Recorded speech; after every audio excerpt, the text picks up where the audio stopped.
S17A0543, Christine D. Williams versus the state. Saraliene Smith Durrett for appellant, Arthur Walton for appellee.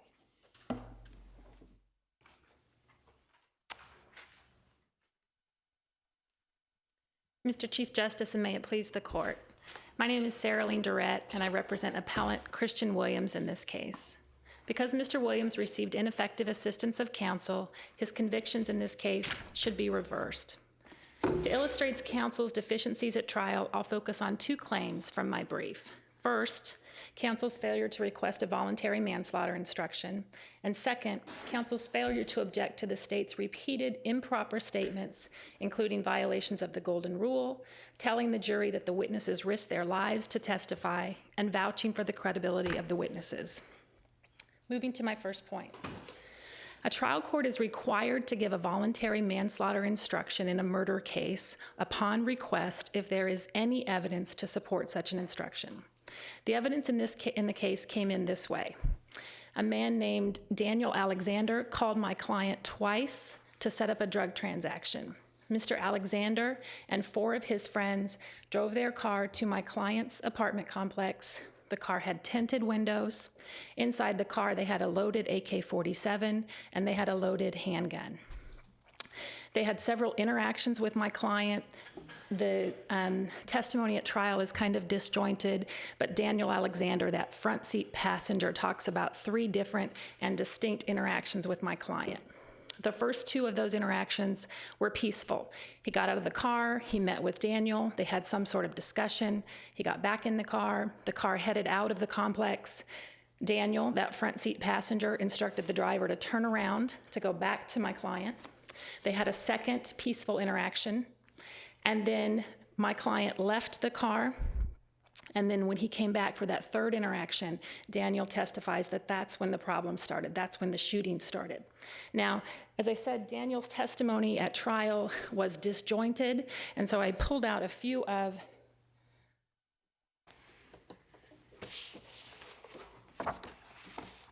parts of his testimony from trial so that the court can see why his statements alone would support the instruction, the voluntary manslaughter instruction that I think should have been given in this case. You'll note that initially Daniel talks about it being that third time when my client came back and pulled the gun. On cross-examination, kind of that second set, he's asked specifically, so when Mr. Williams, he calls Mr. Williams Butta, when Butta is away from the car between the second and third time, Daniel Alexander turns around and sees the backseat passenger of the car for the first time holding that 9mm handgun. He turns back around, and then Daniel Alexander comes to the car. Christian Williams comes to the car, my client. That front seat passenger testifies there is some sort of struggle, and my client says, they've got a gun, shoot, shoot, shoot. Now, he could be talking about the gun in the backseat passenger's hand, and he could also be talking about the AK-47 that, according to the front seat passenger, is sitting in the front seat. Now, there's different testimony at trial about whether that AK-47 starts out in the back seat, starts out in the floorboard, but at some point, it's in the front seat of the car. The front seat passenger testifies, and you'll see here, I was reaching for the money, that's the money for the drug transaction, at the same time that I was reaching for the AK-47. He's again asked about the AK-47.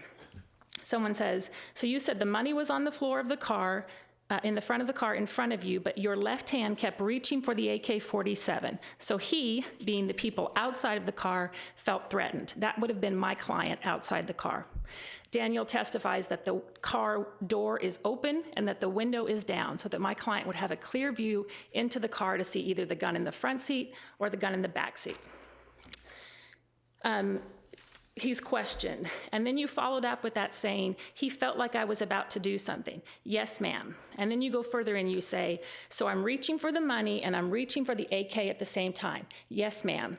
But you say, follow up with that saying, I was trying to get the AK. Yes, ma'am. So that's the testimony from the front seat passenger in this case. So certainly that testimony alone is sufficient for a jury to have found, or could have found, that my client was acting out of a violent and sudden and irresistible passion in reaction. I see more of a justification, self-defense. I don't see the heat of passion, anger kind of thing that we typically look for to distinguish voluntary versus justification. Well, Your Honor, your cases have said that the difference between a self-defense claim or a justified homicide claim and a voluntary manslaughter claim is that the person acts more out of excitement and passion than out of self-defense. Where's the passion overriding? Where's the passion? I see self-defense. Well, certainly, Your Honor, just... And passion's not the excitement of responding to the self-defense or threat. Passion's...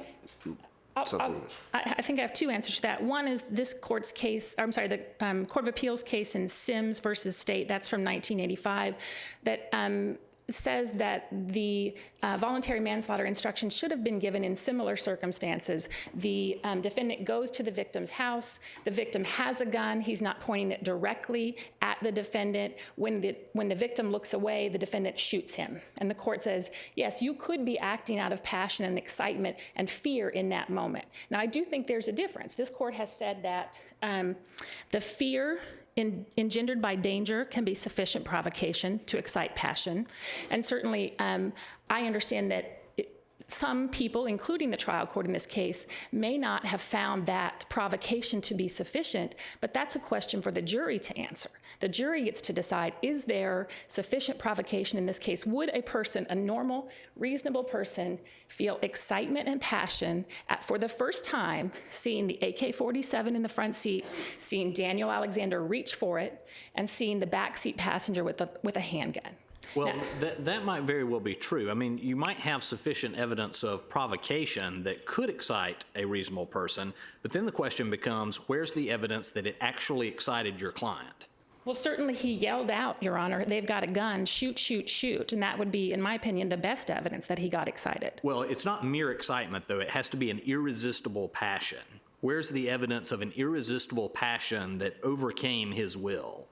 Well, certainly, Your Honor, I think that the line of cases from this court says there can be cases where maybe the proper response wasn't shooting to kill, but the response to that, it could have been an overreaction or something else, but that voluntary manslaughter still could be appropriate in that case. And I certainly think, given the circumstances of this case, that charge should have gone to the jury. Now, at the bottom of my... While you're on that, can you tell me support of your claim of voluntary manslaughter charge, since there was not one requested? That's correct, Your Honor, and I do think it's that Sims case, the case that I talked about, where the victim of the case, where the defendant goes to the victim's house, the victim has a gun at the house but is not pointing it directly at the defendant feels scared, sees another gun, grabs it and shoots him. And the court says, yes, in this situation, you can have fear that would excite that passion in you that would result in that response. And it's because there's a difference here, I think, between the justification defenses that some of you have asked about, Justice Melton has asked about, and this kind of voluntary manslaughter instruction. And I think on the facts in this case, there's no evidence that Daniel was actually pointing the AK-47 at my client, but there is evidence that my client got excited when he saw that gun. Now, I will state that there were 3 people who were inside the car that testified at trial, and those are the only, what the trial court called eyewitnesses in the case. The defense attorneys and the state testified that they found, all of them found, a person named Simeon Riley to be the most credible of those witnesses. When he testified, he talked about the fact that he rode from Daniel Alexander's home to my client's home together with them in the same car. When he got to my client's apartment complex, he got out of the car and went to a different location where he could still see the car. He states that the first time he ever learned that there was a loaded AK-47 in the car was after the shooting happened, which would imply to me that that gun was hidden. during the ride from Daniel Alexander's house to the apartment complex, so that when my client saw the gun, it would have been the first time that he saw it. And like I said, there was a dispute about whether the gun was in the floorboard of the car or whether it was sitting in the middle of the car. But still, I think that's enough to excite that passion to have warranted that charge. Short us out a little bit here. Yes, sir. Thank you, Your Honor. So certainly I think the jury should have at least had the opportunity to consider that charge. And because counsel did not request that charge, obviously it did not go back to the jury. So the question for the trial court would have been, is there any evidence to support that claim? But the question for this court is there a reasonable likelihood that had the jury been instructed on that claim, that they would have convicted on that claim instead of murder? And I think we have some evidence in this case to show that they would have. The jury sent 4 notes back during their deliberations. The first note asked about when various people were arrested. The second note asked about the distinction between malice murder and aggravated assault. The trial court re-instructed on those and sent the jury back. The third note asked about malice murder and party to a crime. The court brought them back out, re-instructed them on malice murder and party to a crime, and the jury foreman said, but we're talking about count 1, malice murder. Does party to a crime apply to malice murder? So it's clear that they were struggling with that concept. And I'll point out that my client is the only person in the case who is not alleged to have actually shot someone. So he's on the opposite side of the car from where the homicide happens. So he's not the person who shoots either of the shooting victims. And so I would submit to the court that it's possible the jury was struggling with that as it relates to my client. Do you have any concern about your client having been convicted of both, I think, ag assault and malice murder? Well, there is this court's holding in Edge v. State that talks about how a finding of voluntary manslaughter can mitigate the mens rea necessary for that aggravated assault. And so I think if the court determined that an instruction on voluntary manslaughter was appropriate, I think that we would have an issue with the aggravated assault, the felony murder predicated on the aggravated assault. Now, there is also a felony murder that's predicated on the attempt to commit armed robbery. I would submit that the same reasoning that this court applied in Edge applies to that count as well. If the court is unpersuaded by that, I would ask the court to look then at the other errors by trial counsel in this case, because there were many. My second point today is a discussion about the things that trial counsel was on notice about but failed to make any objection of. The state started out its case, it hit very hard the credibility of the witnesses in this case. There was some evidence that trial counsel for my client had in her possession that no other defense attorneys had in their possession. There had been 2 attorneys on my case. The first attorney subpoenaed the entire file from the Fulton County Police Department. So in that file, she found 2 arrest reports that were not disclosed to anyone in discovery, arrest reports of the people who were in the car, arrested in connection with this case. They weren't turned over in discovery, but the attorney for my client had them because she got them through a subpoena. The other documents that she had were internal documents showing that there was a discussion at the DA's office and the police department about the weaknesses of this case and how it looked like this was a run and gun battle, a shootout, as opposed to an ambush. And so the state clearly had in its mind that there could be a justification defense, that there could be a voluntary manslaughter issue. And it outlines neatly in its memo to the police department what it believes are the weaknesses in its case. The other defense attorneys didn't have access to this document. It was provided to my client through the subpoena that the first attorney executed on the police department. So while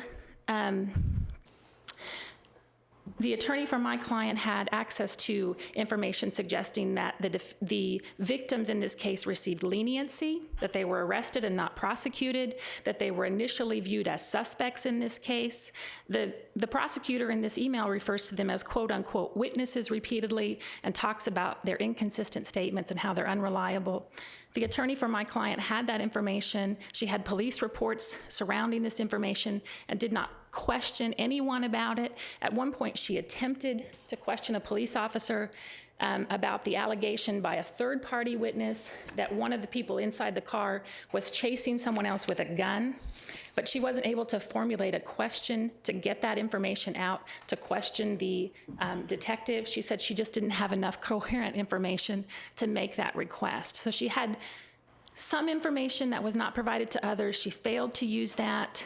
When the prosecutor repeatedly tried to rehabilitate the credibility of the people in the car, she did not object. The prosecutor went on a very long discussion, asking the jury to place itself in the place of the people in the car, clearly violating the golden rule, and she made no objections. When the prosecutor suggested that it wanted the jury to believe these witnesses and harped on their credibility, she made no objection. And when the prosecutor told the jury that these victims risked their lives to testify, when there was no evidence of that, she made no objection. So I would ask the court to look not only at her failure in requesting the appropriate instructions, but also her failure in providing any sort of reliable defense to my client. I do want to reserve some time, but I will note that during trial, defense counsel suggested that her defense was that her client was not present during the shooting.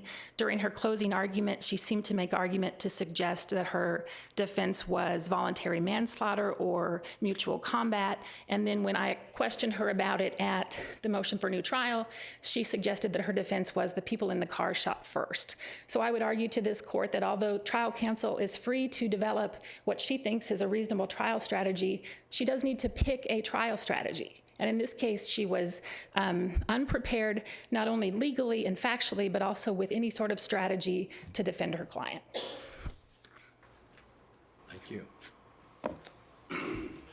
Mr. Walton.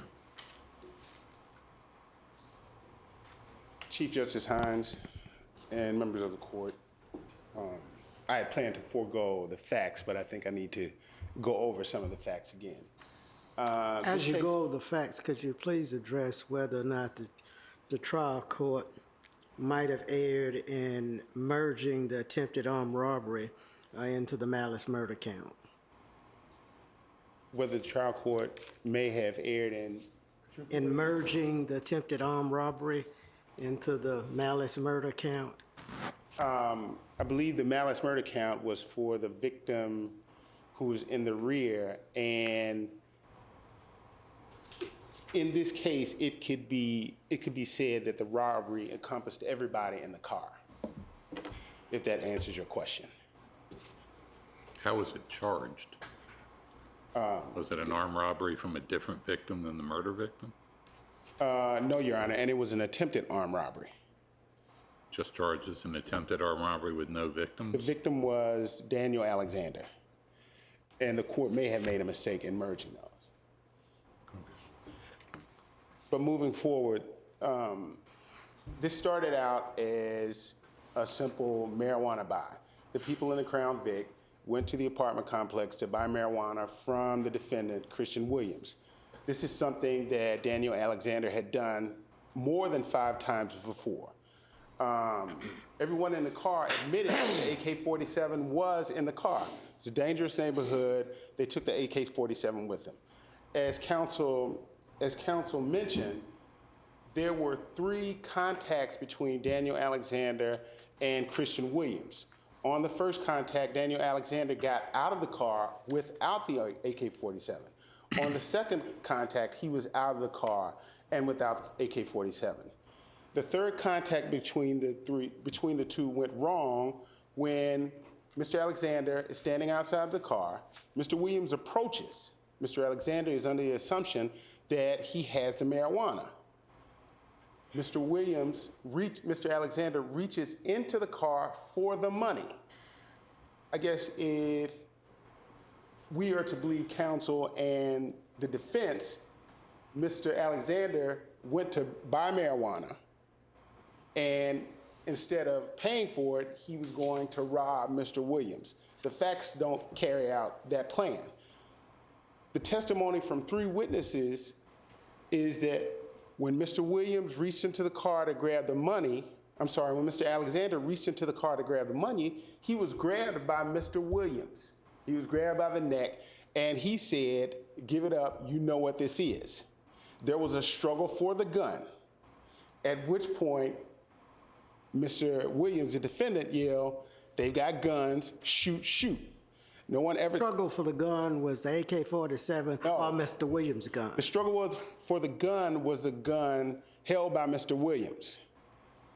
There was a struggle for the gun. During the tussle, the gun Mr. Williams had misfired. Now, as it relates to the gun allegedly in the victim's pants in the back, the police testified that the gun was, when they put him in the ambulance, the gun was so far down his pants, they had to remove his pants to get the gun out. So any idea that this was the people in the Crown Vic going to rob Mr. Williams, the drug dealer, is not borne out by the facts. Everyone testified that they were going to buy weed. They had a relationship with Mr. Williams' butter. He had bought weed more than 5 times before. This was an occasion where Mr. Williams thought that he would take advantage of Mr. Alexander. And that's even borne out in the testimony because Mr. Alexander testified he had never bought this much weed from Mr. Williams before. Mr. Williams probably found that strange and knew that he was buying more than he normally did, so he had more money. This was a robbery gone bad. The testimony from all the witnesses is Mr. Williams pulled the gun, grabbed Mr. Alexander, they tussled. He obviously saw the AK-47 because all the testimony is that it was sitting on the front seat. It wasn't under the seat. And AK-47 is, kind of hard to find. So once he saw that and there was a tussle and he loses his advantage, he says they have a gun, shoot, shoot, and that's when the shooting starts. Not before, not after. Moving forward, what counsel wants you to do is Monday morning quarterback this case. She has outlined, I believe, 9 ineffective assistance of counsel issues, and she wants you to accumulate them and grant this defendant a new trial. Now, as recent as January 15th in Rivers, this court has declined to recognize or adopt the cumulative error.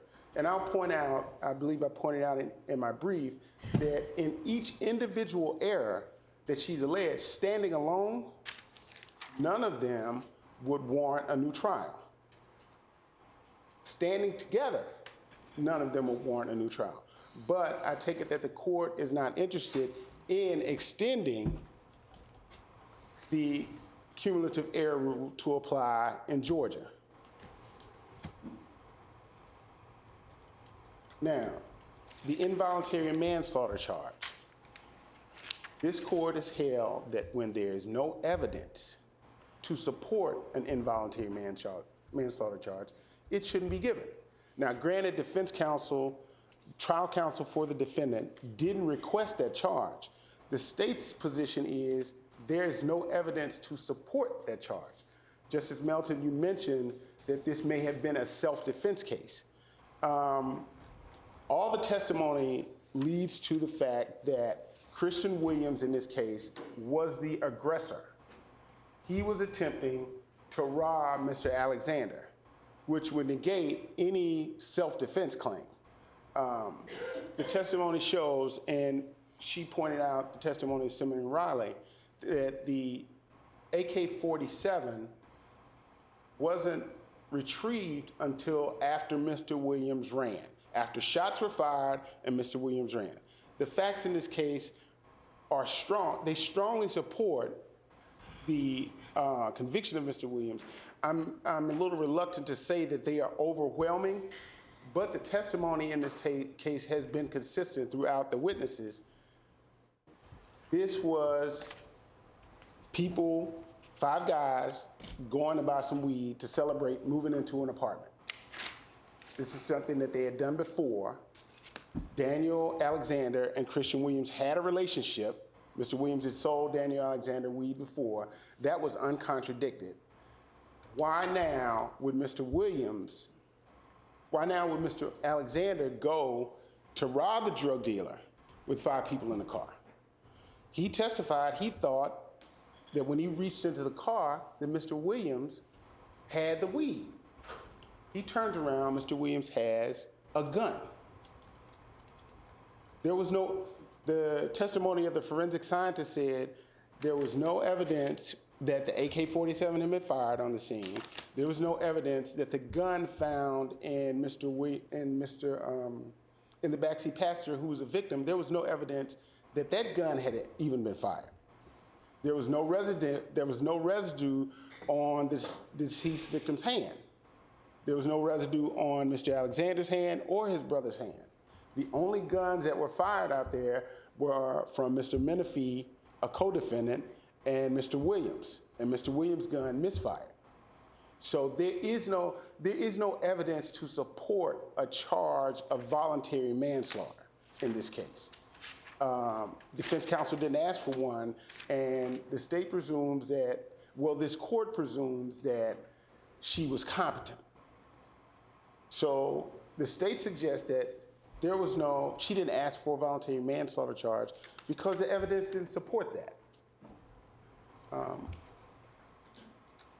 there any questions from the court? Thank you, Mr. Walton. Concludes my argument. Thank you. Ms. Durrett. Thank you. I'll just make a few things clear. I'm certainly not claiming that there was clear evidence that Daniel Alexander or anyone inside that car was intending to rob my client. The only thing I've said here today is when my client approached the car for the 3rd time, as testified to by Daniel Alexander, when he approached the car for the 3rd time, that gun in the back seat would have been clearly visible for the first time, and with the door open and the window open, my client would have had a clear view of Daniel Alexander reaching for the AK-47, which is exactly what he admitted in his own testimony at trial. Now, there were a couple of issues that I raised in my brief regarding counsel's failure to object when the state misrepresented evidence. Those misrepresentations have made it through to court today. There were no gunshot residue tests done on Daniel Alexander or Jamal Alexander. There was no definitive evidence that the guns inside the car were never fired. Those claims were repeated to the jury, and defense counsel at the time of trial did not object. And so those claims went to the jury uncontested. Was it the fact that they didn't find any spent shells from those guns as they found from the defendant's gun? Well, Your Honor, I don't think there was any evidence that they found shells from the defendant's gun. I don't think there was a gun that was recovered that was related to my client. So, but there was evidence through a third-party witness that was not called by the state, that was called by counsel for a co-defendant, who testified that he saw the people in the car immediately after the shooting. They stopped him and asked him to call 911. The driver said, "I shot myself, please call 911." And at the same time, he saw what everyone now assumes to be Daniel Alexander carrying a set of guns into the woods. So certainly there was evidence at trial that there could have been other shell casings that were removed from the car, or there could have been other bullets, but that went uncontested, unfollowed up on by my client's attorney. So certainly that was an issue at trial. Now, there is a litany of things that trial counsel did not do. One of the things that I wanted to touch on was the fact that the entire case made by the state was about the credibility of those 3 people in the car. There were no third-party witnesses that were called. The trial court calls them eyewitnesses. As you saw in the memo from the initial prosecuting attorney to the police department, he called them quote-unquote witnesses, or the surviving quote-unquote witnesses. No one was very excited about the credibility of these witnesses, particularly before trial. At trial, the prosecution's entire case was set up to harp on what it believed was the credibility of those witnesses. So not only did the prosecutor say the things I said before about asking you to believe them, they risked their lives. The prosecutor solicited testimony from the people inside the car to suggest that they were going to get in trouble for snitching. The prosecution asked Daniel Alexander, "Tell me what a snitch is."